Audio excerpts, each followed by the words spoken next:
Es una alegría, un privilegio estar, qué mejor pues predicar en tu propia casa, poder compartir la palabra del Señor delante de todos mis hermanos. Algunos ya los conozco un poquito más, a otros recién los estoy conociendo, pero es una alegría siempre, repito eso, es un gozo para mí poder encontrarnos, verlos, saber que seguimos firmes y adelante en el camino del Señor. Amén. El tema de este mes realmente, que estamos escuchando del pastor, de nuestro hermano Freddy, es consérvate puro, ¿cierto? Estamos hablando acerca de la santidad, acerca de la pureza, y yo no voy a salir de esa línea. Vamos a comentar y vamos a estar hablando acerca también de ese mismo tema. Y para eso, mis hermanos, yo quiero decirles que la lucha por la santidad es difícil, no es imposible, y es una responsabilidad de usted y una responsabilidad mía. Para eso, hermanos míos, yo quiero que usted me pueda acompañar, por favor, al libro de Santiago. Y vamos a leer los versículos 12 al 15 del primer capítulo. O sea, capítulo 1 de Santiago. Y vamos a leer del verso 12 al verso 15. Si lo tienes, por favor, házmelo saber con un fuerte amén. ¿Sí? Santiago capítulo 1, verso 12. Ok. Vamos a ponernos de pie un momentito, por favor, para leer la palabra del Señor, ¿sí? Santiago capítulo 1, verso 12 al 15. Y dice así. Leemos todos juntos, por favor.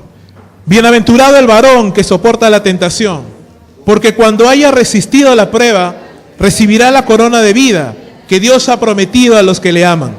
Cuando alguno es tentado, no diga que es tentado de parte de Dios, porque Dios no puede ser tentado por el mal, ni él tienta a nadie. Sino que cada uno es tentado cuando de su propia concupiscencia es atraído y seducido. Entonces la concupiscencia, después de que ha concebido, da luz al pecado, y el pecado, siendo consumado, da luz a la muerte. Vamos a orar. Señor, te damos gracias por esta noche. Tú has sido bueno no solamente este día, Señor, sino hasta el día de hoy. Tú has sido fiel, Señor, con cada uno de nosotros, y aún en medio de pruebas y de tentaciones, tú has sabido guardarnos del mal. Estamos aquí, Señor, algunos con más años, con menos años, con más experiencias, con menos experiencias, pero todos igualmente necesitados de tu palabra y de tu Santo Espíritu. Por favor, te pedimos, Señor, que en esta noche tú nos hables por medio de tu palabra, que tú nos fortalezcas, que tú nos animes, que tú nos levantes y que tú nos muestres, Señor, que sí es posible pelear por la santidad y que aunque podamos caer, podemos levantarnos una vez más y continuar caminando para seguir tus pasos. Amado Dios, entregamos este tiempo y nuestros corazones también, en el nombre de tu amado Hijo Jesucristo. Amén. Pueden tomar asiento, hermanos míos. Y yo les quiero contar que seguramente ustedes han visto las casas prefabricadas, ¿cierto? Los cuartos de madera prefabricada. No es una madera muy gruesa, es una madera un poco delgada y hay cuartos de diferentes tamaños. En mi casa tenemos uno, es mi cuarto. Y obviamente es mi cuarto favorito, es el lugar favorito de mi casa, donde puedo encontrar tranquilidad, donde puedo encontrar descanso de todo el ajetreo de la vida diaria. Y me tiro ahí, estoy descansado, tranquilo ahí. Nadie me molesta, cierro mi puerta, no escucho a nadie, no atiendo provincias, hasta que vuelvo a abrir. No atiendo a nadie. Es mi lugar privado. Y en las noches, solito, ahí tienes un silencio sepulcral, ya no se escucha nada. Creo que es medio hermético ese cuarto, no se escucha nada. Pero yo estoy a punto de dormir y escucho... Y escucho por la esquina, por la otra esquina, por todos lados. Y es curioso porque es un cuarto que he tratado de arreglarlo, trato de mantenerlo limpio en la medida de lo que un varón puede mantenerlo limpio. Trato de mantenerlo limpio. Tú lo podrías ver y seguramente te va a gustar un cuarto ahí como cualquier otro, pero ¿sabes qué? Cualquiera de estos días se va a desplomar. Y tú dices, ¿pero cómo se va a desplomar? Sí, se va a desplomar porque en ese cuarto tan bonito, tan interesante, mi cuarto, hay un enemigo ahí interno, un enemigo invisible, casi invisible, pero se puede escuchar en las noches. Mi cuarto tiene termitas, hermano. Me olvidé de barnizarlo cuando lo compré, así que las termitas han hecho lo que han querido. Así que tú lo ves por fuera, está madera así como esta, madera. Pero si tú hundes el dedo en algunas partes, se va hasta el fondo. ¿Por qué? Porque las termitas ya han hecho su trabajo ahí. Y siguen haciendo, no descansan estas. Tremendas, no descansan. Y así, hermano, como muchas veces las termitas pueden destruir un cuarto de madera, Muchas veces el pecado, hermano, puede estar carcomiendo nuestras vidas. Y por fuera estamos bien, por fuera aparentemente estamos bien, viniendo a la iglesia, sirviendo incluso, leyendo, riendo, conversando con los hermanos, pero hay un enemigo interno que está constantemente buscando que carcomer nuestra vida espiritual una vez nosotros nos descuidemos. Y de eso es lo que quiero hablar en esta noche. Este libro, este texto que acabamos de leer, Santiago capítulo 1, verso 12 al 15, nos quiere hablar, hermanos, de que la lucha por la santidad es algo que tenemos que hacer. Tenemos que pelear por la santidad. Tú y yo tenemos que pelear. Nadie va a pelear por ti, nadie va a pelear por mí. Tenemos que pelear por nuestra santidad, tenemos que pelear por nuestra pureza. Pero en esa lucha hay 3 aspectos que tenemos que tener en cuenta. El primero, la lucha por la santidad tiene una recompensa. Segundo punto, la lucha por la santidad tiene un responsable. Y tercer y último punto, vamos a verlo en detalle luego, la lucha por la santidad tiene un enemigo. Y estas 3 cositas, la recompensa, el responsable y el enemigo, son cosas que vamos a ver en unos minutos más. En estos 15 años como nuestro hermano Freddy lo ha comentado ya, y para mí ha sido una alegría que él pueda orar por mí en su momento y presentarme. Yo decía, ¿qué hago ahí? ¿Entro, no entro? Cuando me llame, pero bueno, que él me presentó. Entonces eso era una alegría, para mí ha sido una alegría y un gozo. En estos 15 años de vida cristiana he podido ver muchos casos tristes de personas que aparentemente iban bien en la vida cristiana y de pronto de un momento a otro te enterabas de que había sucedido algo en su vida y de pronto se estaban yendo al mundo o simplemente se quedaban en las bancas y nunca más querían levantarse y nunca más querían volver a pensar que podían caminar en la vida cristiana o que nunca más podían pensar que podían lograr los sueños que Dios tenía para su vida. Seguramente que tú has visto casos así. Personas que de un momento a otro algo sucedió en sus vidas y los ha dejado marcados. Los ha dejado simplemente sentados ahí y no se quieren levantar. Pero hermano, yo quiero que tú en este momento pienses conmigo. Es así es realmente que una persona de un momento a otro puede caer en pecado, una persona de un momento a otro puede estar andando bien el Señor y de pronto, ¡uy!, algo sucedió y cayó. No, no funciona así. No funciona así. Es un proceso. Es un proceso mediante el cual nuestra vida espiritual se va debilitando. Así como las termitas no acaban una casa de una noche a otra. Van carcomiéndola. Van carcomiendo las bases, van carcomiendo las columnas, van carcomiendo las cosas que son los soportes hasta que ya el peso del demás material ya no puede soportarlo y simplemente cae. De la misma manera nuestra vida espiritual comienza a deteriorarse, comienza a debilitarse, hasta el punto, hermanos, de que simplemente la desgracia ya es inminente. Vamos a ver, por favor, la recompensa. La lucha por la santidad tiene una recompensa. La lucha por la pureza tiene una recompensa. El verso 12 dice, bienaventurado el varón que soporta la tentación, porque cuando haya resistido la prueba, recibirá la corona de vida que Dios ha preparado para los que le aman. ¿Sí? Feliz, dichoso, bienaventurado es la persona que soporta la tentación y es aprobada. Y esta palabra soportar, la palabra soportar nos da la idea de una paciencia, de una espera paciente, una espera sufrida. Nos está hablando de una persona, quiero que podamos entender la idea, nos está hablando de una persona que no huye del problema, sino que se queda y espera aunque tenga que sufrir. Estamos hablando de una persona que puede aguantar las circunstancias difíciles a pesar de que estén en contra de él. Estamos hablando de una paciencia que va más allá de lo normal. Muchos varones, yo he enseñado a varones hace unos años atrás, y hablábamos a los varones y le decía, muchos varones son como el jabón mojado. ¿Tú has visto cuando te bañas el jabón mojado cómo es? Tú lo quieres agarrar cuando está mojado y ¿qué pasa? Se resbala, ¿cierto? Se resbala, se te resbala de las manos porque está mojado y se resbala. Y muchos hombres son así, como el jabón mojado. Cuando hay un problema, cuando hay una presión, simplemente ¿qué sucede? Escapan del problema, huyen del problema, prefieren huir en vez de sentarse con su esposa, digamos, si es casado, y solucionar el problema. Pero esta palabra soportar nos está diciendo de una persona que no huye, sino que se queda, sino que permanece, sino que es perseverante. Hermano, tenemos que perseverar, y la Biblia dice, aquel que es feliz, aquel que ha soportado la tentación. Dice, porque cuando haya resistido la prueba, recibirá un premio. Esta palabra, resistido la prueba, puede ser mejor traducida como cuando haya sido aprobado.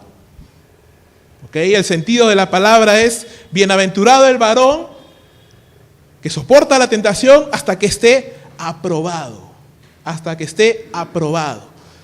Y hermano, eso nos habla de algo muy interesante. Dios prueba nuestros corazones. Dios prueba tu corazón y Dios prueba mi corazón. ¿Cuál es el objetivo de la tentación? ¿Cuál es el objetivo de las pruebas? ¿Hacernos sufrir? ¿Es lo que Dios quiere para nuestra vida? No, ese no es el objetivo. Pero Dios prueba nuestros corazones. ¿Por qué? Porque Dios acaso no sabe lo que hay en tu corazón y en el mío. Dios lo sabe. Dios todo lo sabe. Pero ¿sabes quién no lo sabe? Tú. Dios sabe lo que hay en mi corazón, pero yo necesariamente no sé todo lo que hay en mi corazón. Y a veces, hermano, muchas veces andamos por la vida pensando más de nosotros mismos o menos de nosotros mismos, pero no tenemos la perspectiva correcta, adecuada, que Dios quiere tener con nosotros. ¿Y sabes qué es lo peor, hermano? Lo peor que puede haber en un creyente es el orgullo de pensar que ha llegado a un nivel en su vida en que no necesita más depender de Dios, en que no necesita más pelear contra el pecado, en que no necesita más arrodillarse para pedir de Dios misericordia y fortaleza. Eso es lo peor que puede haber, porque el creyente que ha llegado a ese punto de pensar que ya no necesita eso, ya empezó a caer. La palabra de Dios nos dice que el que cree que está firme, mire que no, caiga. No existe ese punto en la vida en que podamos pensar así. Jeremías capítulo 17, verso 9 dice que engañoso es el corazón más que todas las cosas. ¿Quién lo conocerá, cierto? El verso siguiente dice, yo Jehová, que escudriño la mente y que pruebo el corazón. Tú no conoces tu propio corazón, hermano. Yo no conozco mi propio corazón. Conozco muchas cosas de mí, pero hay aspectos de mi vida que yo no conozco. Pero la Biblia dice, yo Jehová, que escudriño la mente y que pruebo el corazón. Dios sí lo conoce, hermano.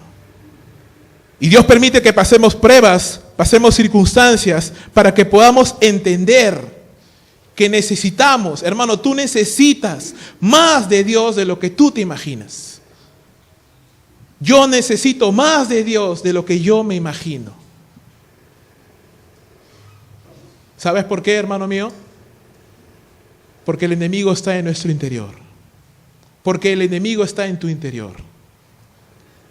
Soportar la tentación, resistir la prueba, ¿sabes qué implica? Obediencia, implica esfuerzo, implica disciplina, implica que tú te propongas a hacerlo y no huyas, sino dice, soportes el tiempo difícil, soportes la prueba, soportes la tentación. Lo bueno, hermano, que en esta lucha ni tú ni yo estamos solos. Dios ha prometido una recompensa a quienes le aman. La segunda parte de ese versículo dice que aquel que haya recibido, que haya soportado la tentación y resistido la prueba, haya sido aprobado, recibirá la corona que Dios ha prometido a los que le aman.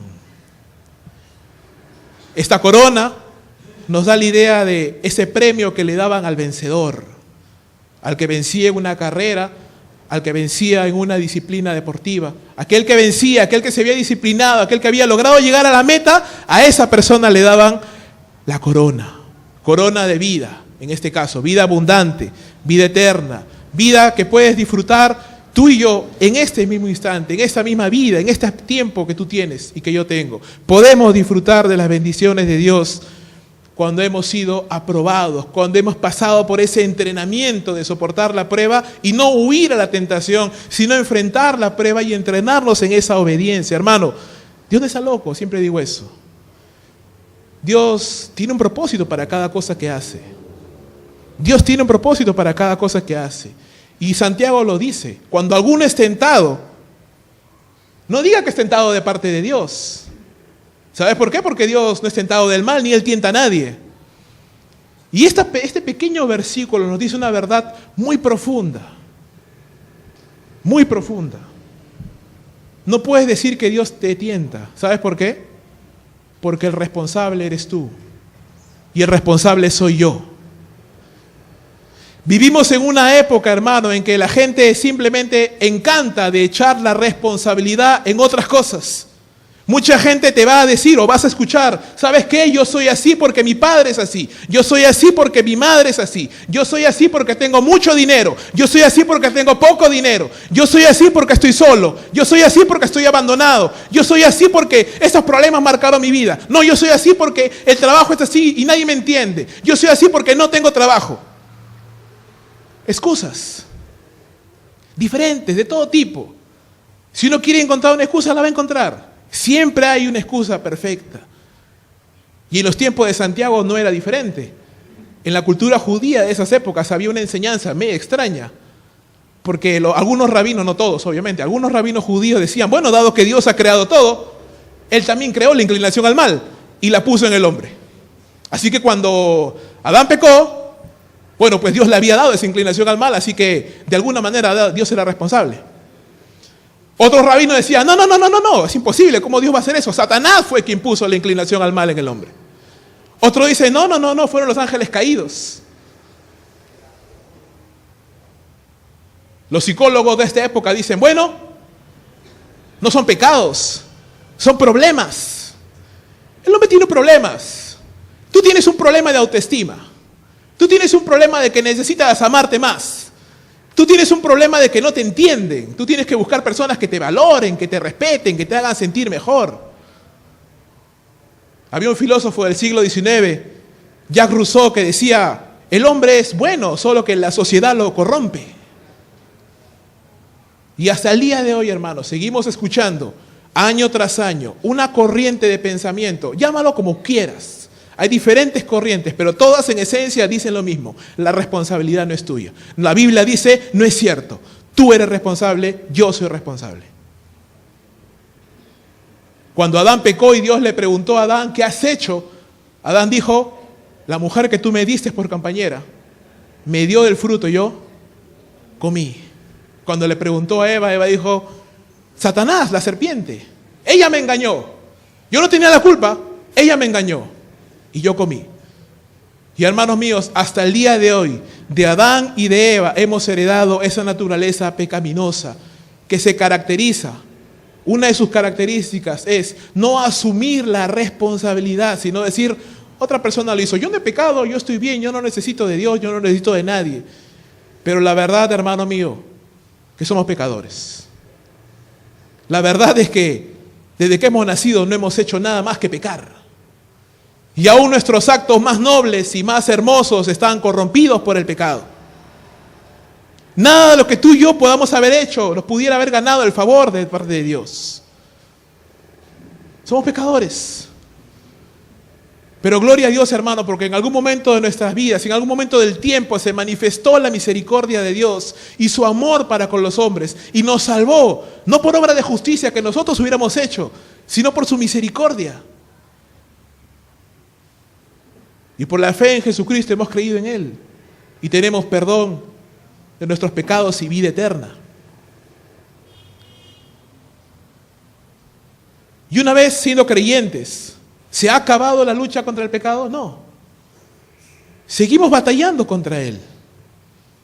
Seguimos batallando por ser más íntegros. Seguimos batallando por ser más obedientes a Dios. No sé si te ha pasado, pero en algún momento de tu vida has luchado con la oración, por ejemplo, o con el diezmar, o con el servir, o con el venir a la iglesia.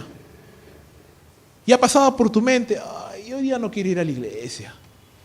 Mejor me quedo a dormir en mi casa. Uy, pero justo quería comprarme esto y tengo que dar el diezmo. Ay, no quiero sacar mi mano de bolsillo. O te has encontrado con un familiar o un amigo en el trabajo, en los estudios, que te ha sacado de quicio y has tenido las ganas de mandarlo bien lejos. Y explotar y ya, que se acabe todo de una vez. Tentación, prueba. Pero hermano, somos responsables nosotros. No es responsable tu esposo ni tu esposa. Ni tu amigo, ni tu amiga, ni tu trabajo, ni tu jefe, ni la ausencia de dinero o la abundancia de dinero. Nadie es responsable, solamente tú y solamente yo. Santiago no solamente nos dice eso,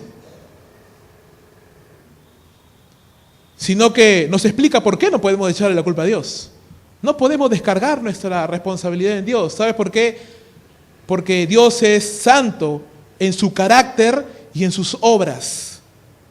Santiago dice dos cosas. Dios no puede ser tentado por el mal, ni tampoco tienta a nadie. Dios es santo en su carácter, Él no puede ser afectado por el mal, Él no tiene nada que ver con el mal, Él es no tentable, es imposible que Él pueda ser tentado, es imposible de que Él de alguna manera pueda ser atraído al mal, porque Él no tiene nada que ver con el mal. La Biblia dice que Dios es santo, santo, santo, puro, muy limpio de ojo para ver el mal, decía Habacuc. No puede, es imposible que Dios tenga siquiera alguna inclinación al mal. Dios es santo en su carácter, en su esencia, pero también lo es en sus obras. Él no tienta a nadie. Él no tienta a nadie, hermano. Su voluntad es buena, agradable y perfecta. Sus caminos son más elevados que nuestros caminos. Pablo decía, oh grandeza y maravilla de los caminos de Dios, qué insondables son sus caminos. No lo podemos entender. Y yo estoy seguro, hermano, que en algún momento de tu vida, o lo estás experimentando o lo vas a experimentar, que no entiendes lo que Dios está haciendo. Que parece que no. ¿Qué pasa, Dios? ¿Por qué está permitiendo eso? Pero ojo, el que no entienda lo que Dios está haciendo no significa que sea malo. La Biblia dice que sus motivos son santos y puros, buenos y perfectos. No te ha prometido que lo entiendas, te ha pedido que confíes en Él. Porque sus motivos son santos. Él es santo. Que significa que todo lo que hace, hermano, tiene un propósito santo, bueno y justo. Y no es tu felicidad, es tu crecimiento a la imagen y semejanza de Jesucristo. De eso se trata la lucha por la santidad. No se trata de que seas un mejor cristianito. No se trata de que vengas más temprano a la iglesia. No se trata de que te vistas diferente y hables diferente y aparentemente parezcas cristiano. Yo conozco un montón de gente barnizados de cristianismo, pero por dentro siguen siendo los mismos demonios que eran antes. No estamos hablando de un barniz de cristianismo. Estamos hablando de un cambio interno. Estamos hablando de un cambio interno, cuando Dios nos lleva al crecimiento, a la imagen y semejanza de su Hijo Jesucristo, a la estatura de un varón perfecto, como decía Pablo en Efesios capítulo 4. Ese es el propósito de la tentación, ese es el propósito de la prueba, por eso Dios los permite. Dios no tienta a nadie, pero te voy a contar un secreto, Dios sí prueba los corazones. Lo hizo en Génesis capítulo 22, cuando llamó a Abraham y le dijo, Abraham, me vas a sacrificar a tu hijo y lo voy a hacer para probar tu corazón. En Deuteronomio capítulo 8, dice la Biblia que Dios afligió al pueblo de Israel, lo llevó por el desierto, lo hizo comer maná para probar su corazón y para ver lo que había en él. Dios jamás te va a incitar al mal, ojo. Pero Dios sí prueba los corazones, hermano. Y ¿sabes qué, hermano mío? Yo quiero ser aprobado por Dios. ¿Tú quieres ser aprobado por Dios? ¿Quieres ser aprobado por el Señor? Tenemos que saber cómo responder. Esto es como una academia, como una universidad. Si tú no apruebas la materia, vas a salir jalado y vas a tener que volverla a dar en algún momento.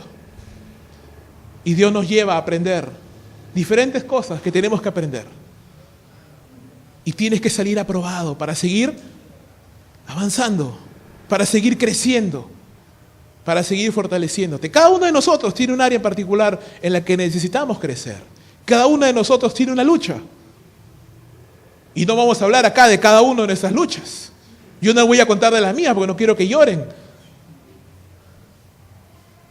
Pero sí les digo, hermanos, que el Señor ha prometido una corona de vida y que Él no tienta a nadie. Él no puede estar incitado por el mal de ninguna manera. Amén. Hace un tiempo atrás, muchos siglos atrás, había un personaje llamado Maquiavelo. Y este personaje se hizo muy conocido por decir: el fin justifica los medios. Que quiere decir que podemos hacer cualquier cosa con tal de lograr algo bueno. Si lo que se quiere lograr es bueno, no importa qué medios usemos. Ya, con Dios no es así. Con Dios no es así. Con Dios, los medios y el fin tienen que ser santos. Su mensaje es santo y su instrumento también tiene que ser santo. Y esa es la lucha que tenemos, hermano. Siempre se ha hablado, siempre lo he escuchado desde que yo estaba en la iglesia recién convertido.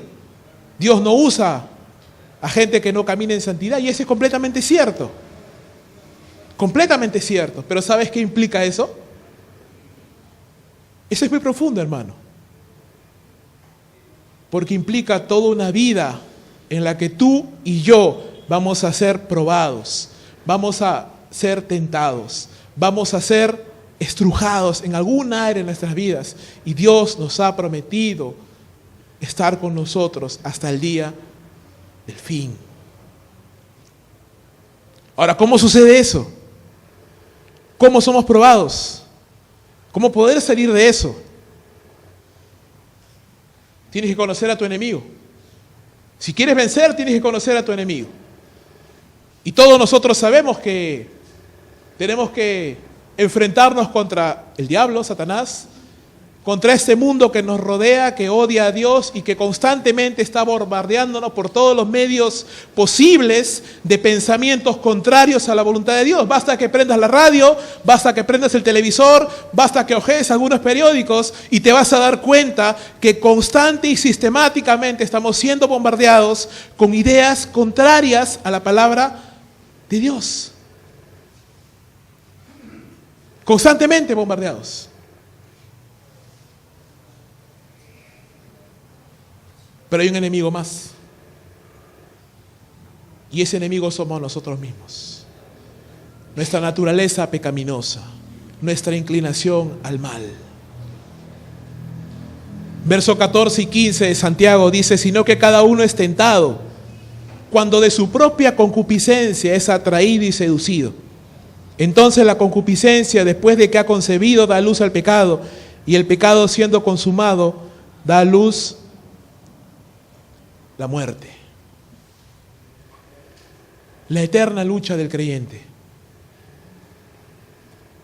Gálatas capítulo 5, 17. Nos dice que la carne batalla contra el espíritu, y estos se oponen entre sí para que no logremos lo que queremos. Eso dice la palabra de Dios. La carne se opone al espíritu y el espíritu a la carne. Ambos se oponen entre sí para que no logremos lo que queremos. ¿Qué es lo que queremos? ¿Qué es lo que quiere un creyente? Bueno, un creyente honesto quiere amar a Dios. Un creyente honesto quiere servir a Dios. Un creyente honesto quiere conocer más al Señor. Más allá de la rutina, del trabajo, de muchas cosas, un creyente que de verdad lo es, o sea, realmente quiere servir a Dios, quiere amar a Dios. Y la gran tragedia, hermano, es que hay muchos creyentes que simplemente se rinden a pelear y se rinden a crecer y dicen: no, estas cosas, el servicio, la oración, una vida de mayor intimidad con Dios, eso es simplemente para algunos pocos, eso es para el pastor, eso es para este hermano, no, eso no es para mí porque yo no soy nada especial.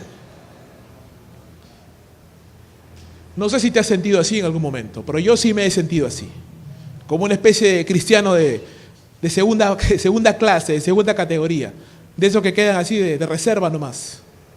Pero ¿sabes qué? Eso no es cierto. La vida abundante que Dios ha prometido está disponible para ti y para mí, está disponible ahora mismo, para todos, para todo aquel que lo quiera tomar. Pero tenemos que entender de qué se trata esta batalla.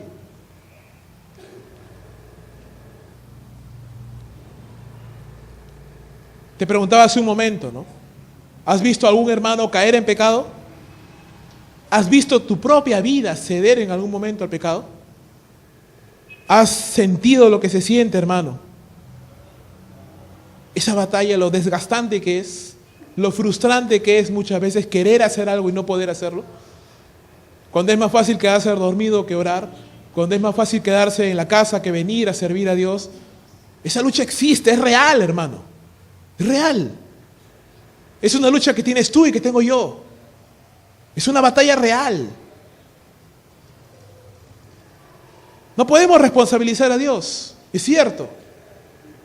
Sino que la Biblia dice, cada uno, de manera particular, de manera individual, cada uno es tentado de su propia concupiscencia.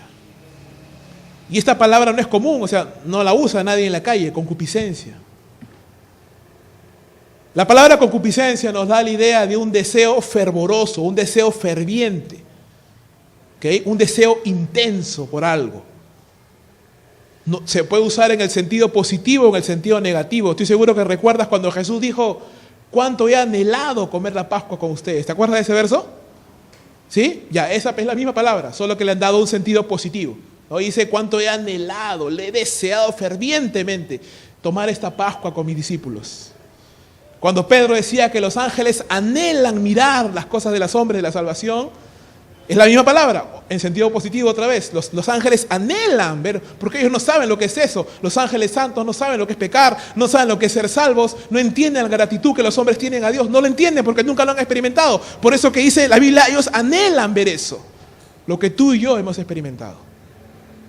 Pero también esa palabra se puede usar en el sentido negativo.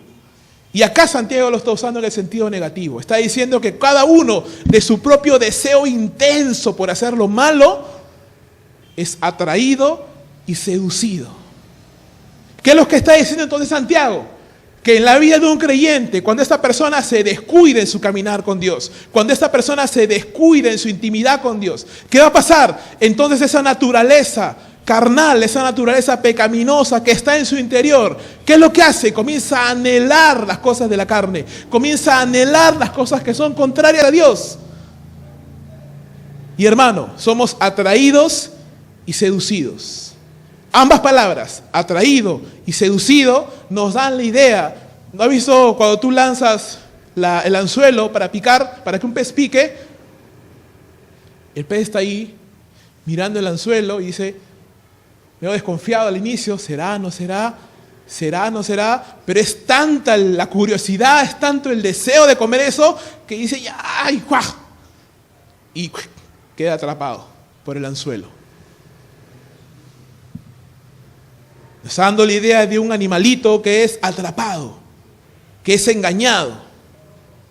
Un animalito que no piensa, no puede ver el peligro, sino que simplemente ve comida, yo quiero comer, listo, voy hacia allá. ¿Por qué son estas figuras, Santiago? ¿Por qué usa esas palabras? Para que podamos entender, hermano, que el comienzo del pecado, el comienzo de la ruina, el comienzo de la caída, sucede cuando nosotros comenzamos a ser atraídos y engañados como un animalito, a un cebo, a las cosas de este mundo. ¿Y sabes qué, hermano? ¿Sabes cuándo sucede eso? Cuando dejamos de mirar a Dios. Cuando dejamos de mirar al Señor. Entonces, el problema no es tanto que tú puedas mirar lo que hay en el mundo, porque tendrías que salirte de este mundo para no ver las cosas que el mundo ofrece. El problema es cuando dejamos de mirar al Señor. Hermano, cuando nosotros estamos mirando al Señor, puede venir dinero, pueden venir mujeres, pueden venir placeres, pueden venir ofertas, miles. Pero ¿sabes qué es lo que tú vas a decir? Lo que decía el salmista Asaf en Salmo 73, verso 25. ¿A quién tengo en los cielos si no es a ti? Y fuera de ti, nada deseo en esta tierra. Quiero que escuches ese verso. ¿A quién tengo en los cielos si no es a ti? Y fuera de ti, nada deseo en esta tierra. Y si tú lees con detenimiento el Salmo 73, vas a ver que Asaf también fue tentado, porque Asaf vio la prosperidad de los malos y dijo, ¿por qué prosperan? ¿Por qué son bendecidos? ¿Por qué hacen lo que quieren y desobedecen a Dios? Y llegó a decir, en vano he limpiado mis manos, en vano he andado en inocencia. Pero él entra nuevamente a la presencia de Dios y entiende. Y ahí es donde él dice, fuera de ti nada quiero en esta tierra. Hermano, como te digo una vez más, el problema no se trata de las cosas que tú ves en el mundo, de las cosas que yo pueda ver en el mundo. El problema se trata cuando dejamos de poner nuestra mirada en el Señor y comenzamos a mirar otras cosas. Entonces, ¿qué sucede? Nuestra propia concupiscencia, nuestro propio deseo intenso por hacer el mal, nos atrae, nos seduce. ¿Y qué sucede? Mira lo que dice el verso.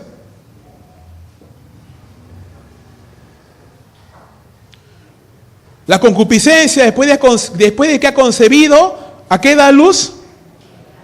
Al pecado. Ahora Santiago usa otra figura. Acá Santiago usa dos figuras. La primera figura que usa es la de un animalito que es engañado por un cebo, ¿cierto? Lo acabamos de decir hace un momento. Ahora cambia de figura. ¿Ahora de qué está hablando? Está hablando de concebir. Está hablando como que la concupiscencia se embarazara y luego de ese embarazo diera luz al pecado. Ha cambiado. Ya no está hablando de animales, ahora está usando una figura del embarazo, de la concepción. Y está diciendo que la concupiscencia, después de que ha concebido, da luz al pecado. ¿Y con quién concibe la concupiscencia? Porque sola no va a concebir. Hermano, la tentación por sí sola no es pecado. Jesús fue tentado y nunca pecó, ¿cierto? Jesús fue tentado, pero jamás pecó. La tentación por sí misma no es pecado. ¿Qué tiene que pasar para que se convierta en pecado? La voluntad, tu voluntad y mi voluntad tiene que ceder a esa concupiscencia y ambos unirse, y una vez que se han unido, ¿qué cosa conciben? El pecado. Así como cuando un hombre y una mujer llegan a un acuerdo y se unen y conciben a un niño, tu voluntad, una vez que ha sido debilitada, una vez que ha sido engañada, una vez que ha sido seducida por el pecado y has llegado a pensar que desobedecer a Dios es mejor que obedecer a Dios y que lo que te ofrece el pecado es mejor que lo que te ofrece Dios, una vez que has llegado a pensar eso, entonces tu voluntad se une a tu deseo por hacer el mal y ambos conciben el pecado. Y ambos conciben el pecado. En Proverbios capítulo 7, quiero que me acompañes un ratito, por favor, porque esta es una ilustración increíble de esto que te estoy diciendo en este momento. Todo Proverbios 7 es increíble, ¿ya? Pero no vamos a leerlo todo por causa del tiempo, solamente vamos a concentrarnos en los últimos versículos. Proverbios capítulo 7. Y vamos a leer, por favor, del verso 21 en adelante. ¿De qué habla Proverbios 7 primero? Está hablando y dice las artimañas de la mujer ramera, dice Proverbios 7. Y nos está hablando acerca de la historia de un joven tonto, de un joven insensato, que se encuentra con una mujer, que esta mujer, dicho sea de paso, era casada, pero esta mujer era media, como dicen por ahí, de cascos blandos. Así que esta mujer le propone ciertas cosas a este joven y se lo lleva a su cama. Y el escritor comienza a narrar todo lo que pasa ahí. Hay muchas enseñanzas ahí, pero no vamos a hablar de eso. Quiero solamente mostrarte esto. Verso 21. Dice así: lo rindió con la suavidad de sus muchas palabras. Está hablando de la mujer, con el joven. Le obligó con la salamería de sus labios. Al punto se marchó tras ella, como va el buey al degolladero y como el necio a las prisiones para ser castigado, como el ave que se apresura a la red y no sabe qué es contra su vida, hasta que la saeta traspasa su corazón. Ahora pues, hijos, oídme y estad atentos a las razones de mi boca. No se aparte tu corazón a sus caminos, no yerres en sus veredas, porque a muchos ha hecho caer heridos y aún los más fuertes han sido muertos por ella. Camino al Seol es su casa, que conduce a las cámaras de la muerte.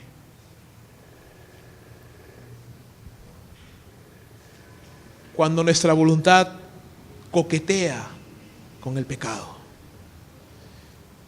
Cuando comienzo a pensar y digo, bueno, ya no voy a esperar tanto, ¿sabes qué? Ya me aburrí de esperar. Todo el mundo me dice, espera la voluntad de Dios. Es que ya me aburrí, ya tengo mis años y me quiero casar. Así que la primera que venga, Señor, en tus manos. En tu nombre, perdón. ¿Sabes qué? Estoy cansado de estar misio. y me están proponiendo un negocito. No es tan bonito que digamos, pero voy a tener plata. Así que el Señor entiende. ¿Sabes qué? Ahora tengo que diezmar, pero me falta plata, pues tengo que pagar mi recibo. ¿Y aquí le voy a decir? ¿Qué le voy a decir al que me está cobrando? No, el Señor me ha pedido el diezmo. No. Así que, Señor, perdóname, préstame, de ahí te devuelvo el próximo mes. ¿Sabes qué? Esta persona me tiene harto ya. Me vuelve a decir algo y lo voy a mandar hasta Júpiter porque ya no lo aguanto más. ¿Sabes qué? Cada vez que veo a esta persona que me ha hecho tanto daño, el corazón se me estruja y tengo que ser hipócrita porque tengo que decir, ¿cómo estás, hermanita? Pero de verdad que la detesto, ni en pintura la quiero ver. ¿Sabes qué? Cuando estoy a solas en mi cuarto y comienzan a pasar pensamientos, ideas impuras, comienzo a decir, bueno, después de todo soy hombre, tengo mis necesidades. Todas son tentaciones, hermano. Todas son tentaciones, pero requieren de tu voluntad para que puedan ser convertidas en pecado. Requieren de tu voluntad para que puedan ser convertidas en pecado. ¿Y qué es lo que hizo este joven de Proverbios 7? Se fue tras ella.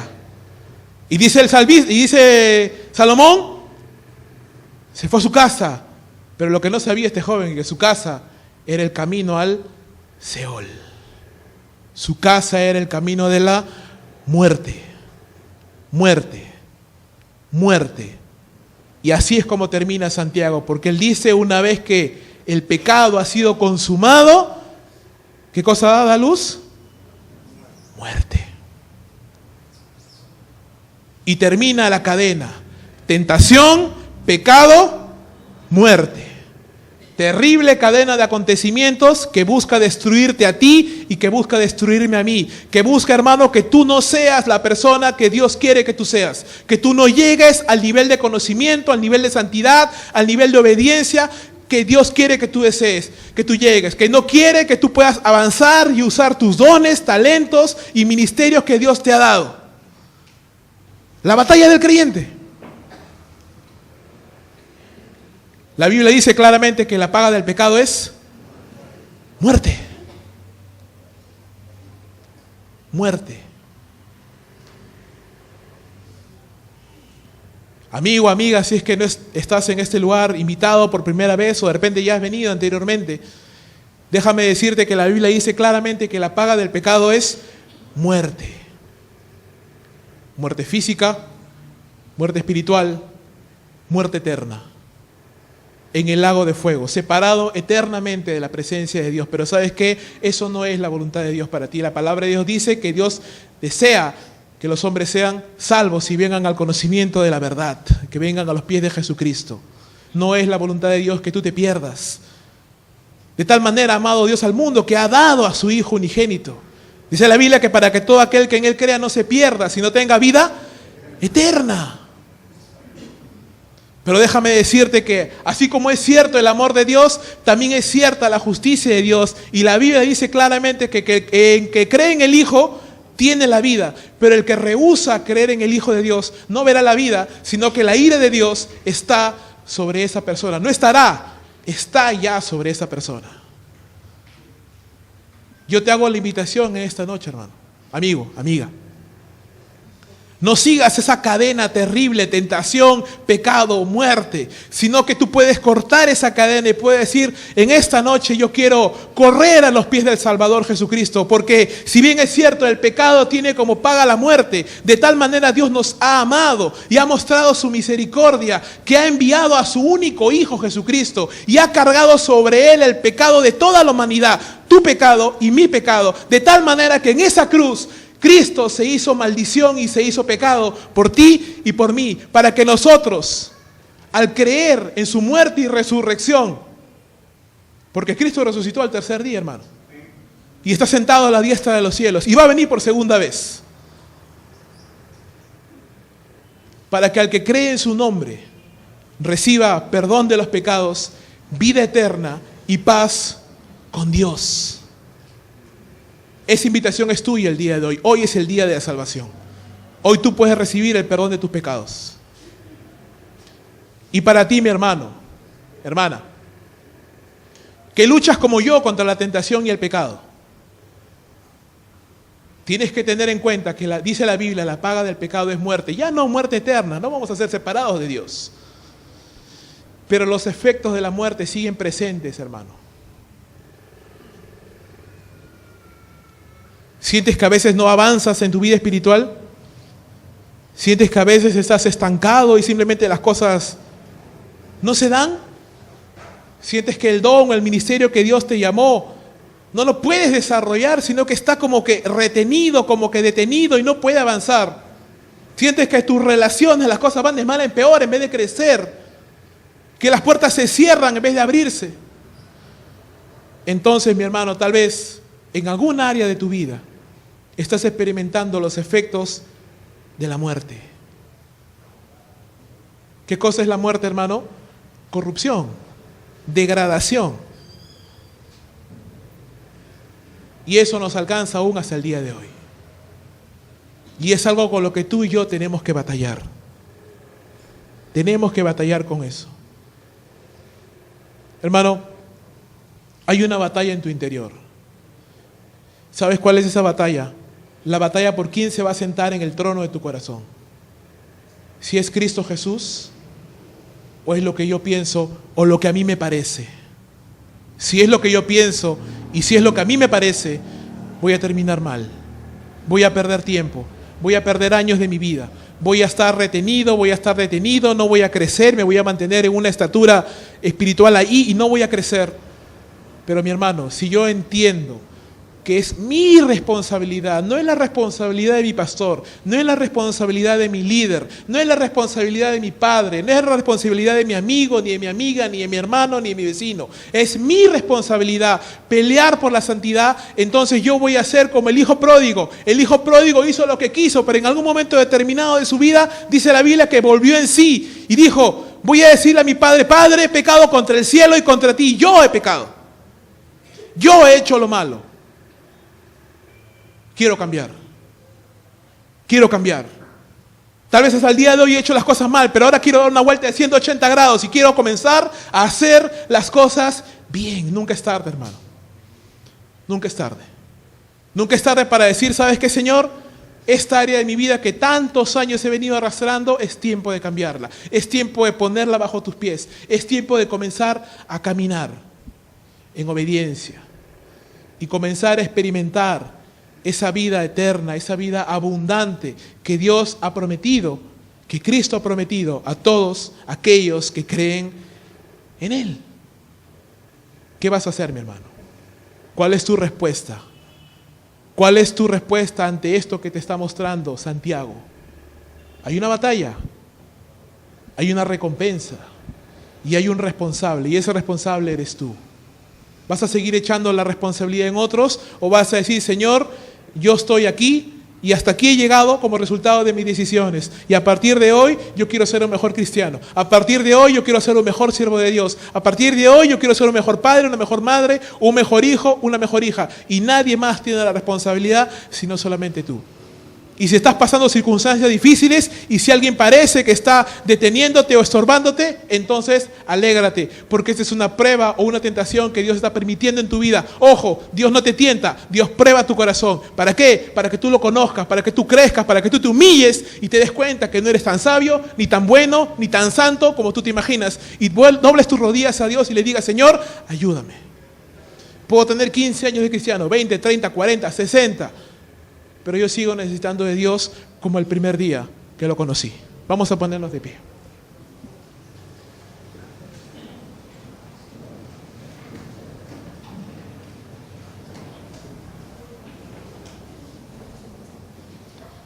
Yo quiero invitarte a que estos últimos minutos, hermano,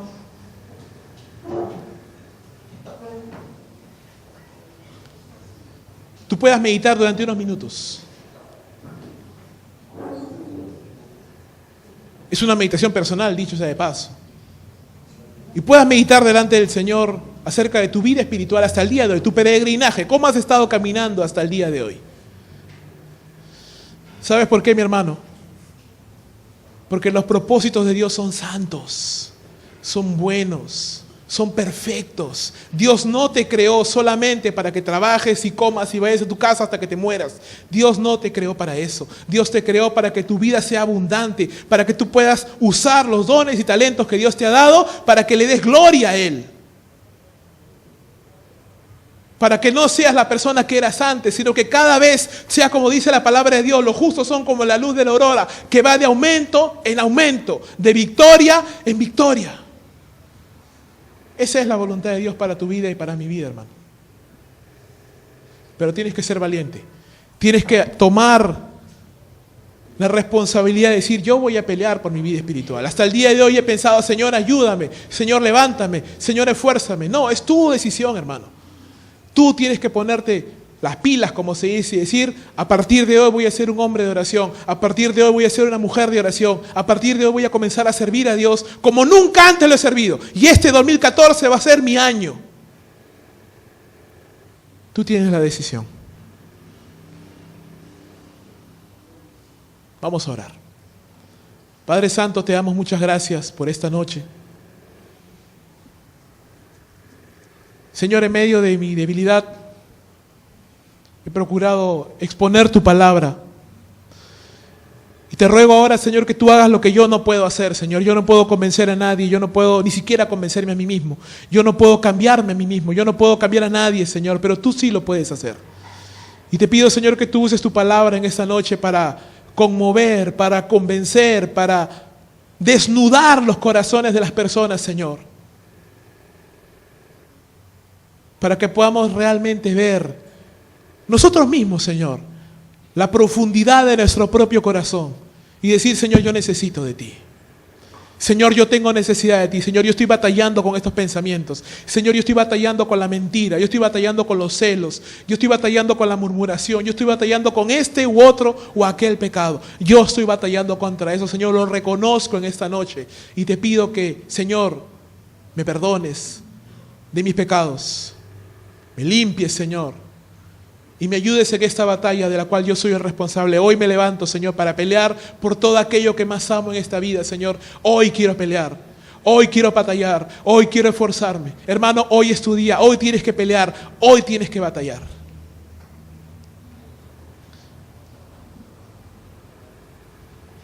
Y para ti, amigo, amiga, que nos puedas estar acompañando en esta noche, corre a los pies del Salvador.